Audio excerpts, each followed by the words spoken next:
Even decades after it originally aired, The Twilight Zone's The Grave is still an eerie example of the horror western genre.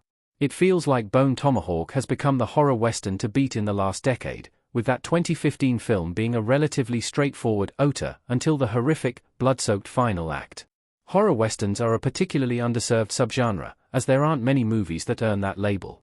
Clint Eastwood's High Plains Drifter has a supernatural edge, while Kathryn Bigelow's Near Dark or John Carpenter's Vampires earned the badge too. The Twilight Zone tried out several western-themed episodes, but The Grave is undoubtedly the best. The setup is simple. Gunfighter Connie, Lee Marvin, the Dirty Dozen, is branded a coward for failing to kill an outlaw he was chasing, and tasked with sticking a knife in the man's grave. Adding to the tension is that this outlaw vowed on his deathbed to kill Connie if he came near his resting place. Closing with one of the Twilight Zone's trademark twists, The Grave is an atmospheric slow burn that will have audiences questioning if the curse was real or not. The Grave is a great Twilight Zone episode and shows how to do horror westerns. The Grave fuses the two genres perfectly. Lee Marvin stabs a grave in the Twilight Zone. A typical Twilight Zone episode belongs to the sci-fi or horror genres, so a western offering is a nice surprise, especially when creator Rod Serling emerges from the set to introduce the story. The Grave has all the trappings of a TV western from this era like Gunsmoke, but the ghost story at its core gives it an edge. The townspeople who hired Connie were scared of Pinto Sykes while he was alive, but his dying words have made some of them even more afraid. The graveyard Connie pushes himself to visit looks like a gothic nightmare out of Universal horror, and while there are no ghosts or other tangible threats to speak throughout this Twilight Zone tale, there's something sinister about the atmosphere it conjures. Connie has no logical reason to believe Pinto's curse is real, but he is nevertheless terrified while visiting the outlaw's grave. The Grave's horror western bona fides come from taking the tropes of the latter and mixing them with a good old-fashioned ghost story.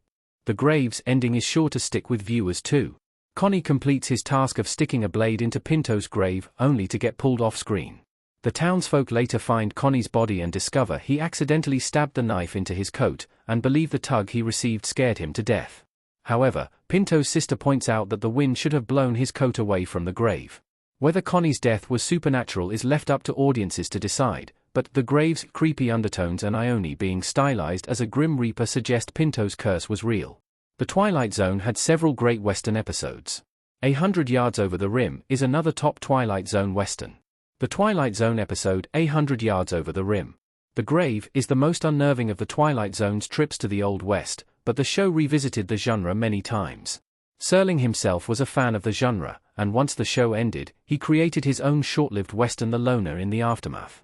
Within the Twilight Zone itself, Serling penned most of the western offerings, including Execution, Mr. Denton on Doomsday, and 100 Yards Over the Rim. Just like The Grave, every western episode of the Twilight Zone takes the genre's motifs and twists them in unique ways.